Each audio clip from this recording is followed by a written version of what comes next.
Καλησπέρα. Κυρίες και κύριοι, το προηγούμενο συνέδριο μέχρι και σήμερα μεσολάβησαν αρκετά πράγματα με κορυφαίο αυτό το συνέδριο της ΚΕΔ στη Ρόδο.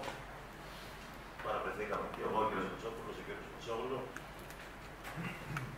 Επικεντρώθηκαν οι δήμαρχοι γενικότερα στην υποχρηματοδότηση των δήμων και όχι μόνο από το πλευρά τακτικών εσόδων, που πάρα πολλά χρήματα είναι αυτά που πρέπει να αποδώσει το κράτος στους δήμους για να μπορέσουν έτσι να λειτουργήσουν με τις νέες αρμοδιότητες που έχουν λάβει τα τελευταία χρόνια και κυρίως από 1η προς 24, αλλά και από πλευρά χρηματοδοτούμενων προγραμμάτων, όπου ούτε καν αυτά που είναι εγκεκριμένα και τρέχουν δεν έχουν εξασφαλισμένες χρηματοδοτήσεις.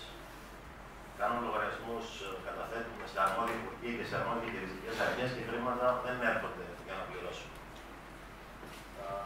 Την παράσταση βέβαια έγκρισε η πρόταση για αλλαγή του εκλογικού νόμου. Θεωρώ ότι την έχετε δει περισσότεροι.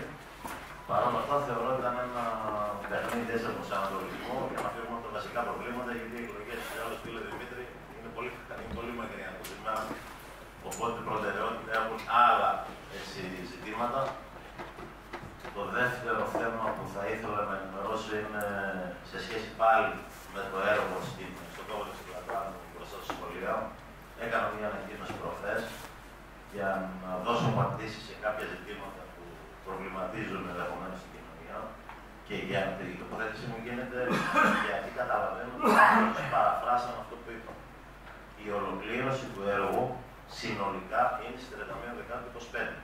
Αυτό δεν σημαίνει ότι ο κεντρικός δρόμος θα δοθεί στην κυκλοφορία 31 Δεκάτου 25. Ανέφερα τι παρεμβάζει για να μην το προηγούμενο διάστημα, τι θα γίνει στο αμέσως επόμενο διάστημα, στο σύντομο μέλλον δηλαδή.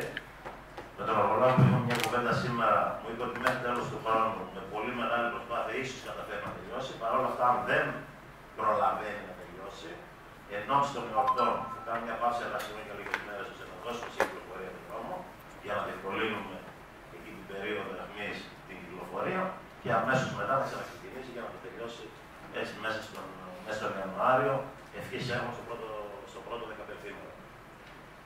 Πολλά αυτά ήθελα να πω, βέβαια λίγοι είμαστε σήμερα.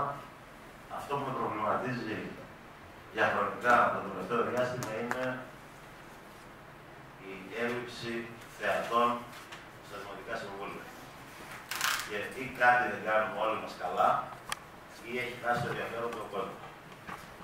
Και επειδή θεωρώ ότι ανεβαίνει το επίπεδο μέρα με τη μέρα, χρόνο με το χρόνο, και όχι από σήμερα, αλλά εδώ και αρκετά χρόνια έχουμε ξεφύγει από παλιές λογικές που μόνο πίσω μας πήγαιναν.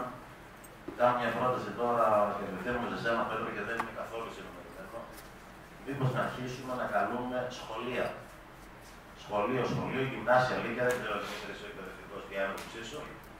Να δημιουργήσουμε τουλάχιστον στις νέες γενιές ένα ενδιαφέρον για να δουν πώς είναι η διαδικασία και σιγά σιγά να δώσουμε το κίνητρο τουλάχιστον σε αυτούς, γιατί αυτοί είναι και το μέλλον του τόπου. Πέτρο, νομίζω καλά θα είναι να το δρομολογήσουμε. Πολύ καλά και να συνεχίσω τη σκέψη που υπάρχει.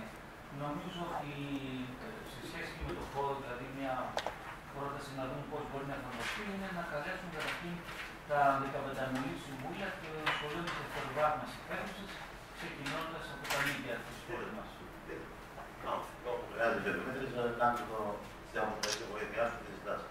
Τέλος, και αυτό θα έχουμε γράψει βέβαια και κιόλας στις Δημητριάδες, θα γίνει έτσι μια εκταμένη σειρά από χριστουγεννιάτικες εκδηλώσεις, για τις οποίες θα ενημερωθείτε. Βέβαια, την επόμενη εβδομάδα θα υπάρξει και επίσημη ανακοίνωση με την αφίσα που θα περιγράφονται όλες οι δράσεις και με τις λεπτομέρειες τους. Σας ευχαριστώ και επιφυλάσσομαι για να απαντήσω σε κάθε ερώτημα.